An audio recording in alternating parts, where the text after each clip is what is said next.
Hey everyone, welcome back to Kettle Haven Ranch. I'm Steve. Today we're going to be back with the CNC machine looking at screw-ups. And I screw up pretty good sometimes. Let's see if we can fix a project. That's coming up next.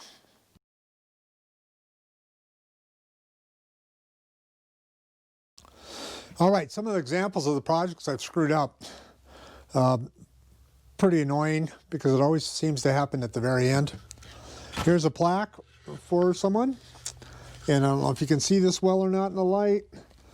The bit fell out of the chuck on the CNC router and went on its own. No depth control, and it ran off like crazy. That's one example. Another example of a screw up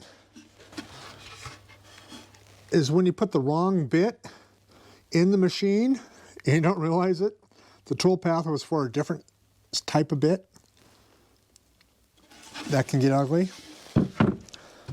Or when you do the beautiful project like this one, looks great, but you didn't look at your modeling ahead of time and it ended up being very thin and warping almost right off the bat. Beautiful relief. As you can see, the relief on this, but no stability at all. Don't know what I'm going to do with that one. If you have any suggestions, please leave a comment because I'd love to hear it. We are going to move over to the CNC machine where I have my current foul up. As usual, if you like our content, please hit the subscribe button. Hit the like button, that helps a lot, and ring the notification bell. All right, let's move over there. I'll get set up, show you how I screwed up, and let's see if we can fix it. Well, here we are at the CNC, and as you can see, I made a mistake and loaded the wrong tool path in and overrode it with the original tool path that I wanted. So I ended up not clean. It doesn't look good at all. I can't clean that out. What I'm going to do is put the 1/4 inch end mill back in. I'm going to zero it out to this level on the Z. It still has the XYZ off of this corner, but I'll overwrite the Z over to here. But it still thinks this is the end, the corner of the workpiece. This, by the way, will only work if you haven't removed your workpiece and tried to set it back up unless you know exactly how you can get it into place. So this is a real good thing that I didn't blow my stack when I screwed up and rip it off, because I would have never got it back to where it needed to go. So by leaving it on there, giving myself 24 hours to think about it, I was able to come up with this fix of cutting deeper here. We'll cut this pocket out. We'll erase some of this stuff here, probably, I can probably go almost 1/10 of an inch deep.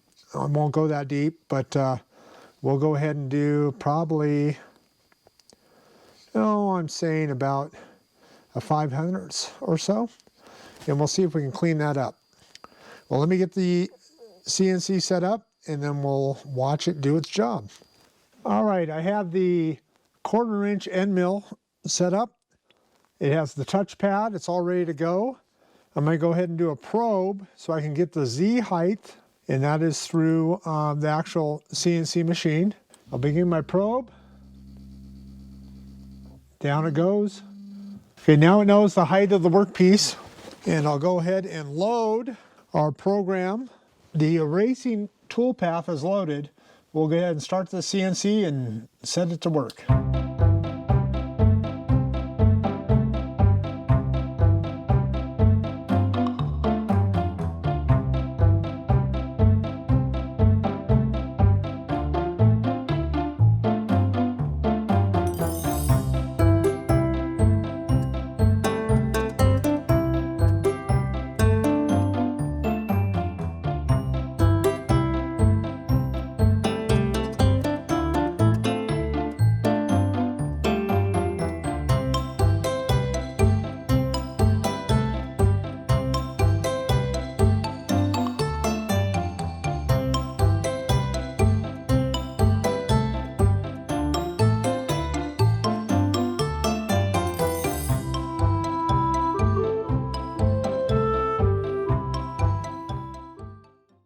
Beautiful. Now I'll switch back to the V-carve bit, get that zeroed, and we'll finish cutting out the lettering. Looks really good from here though. I've installed the new V-bit and it's zeroed out for the top of the new workspace.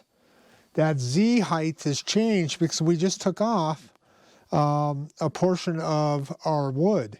It's very important if your V-carve tool paths are set to follow the contour of the 3D modeling, that you change that back. You have to go back in your tool path and unselect that, so you're just going off of the top of the workspace now. That's very important to do. Let's go ahead and finish this cut, see how it turns out.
And there we go.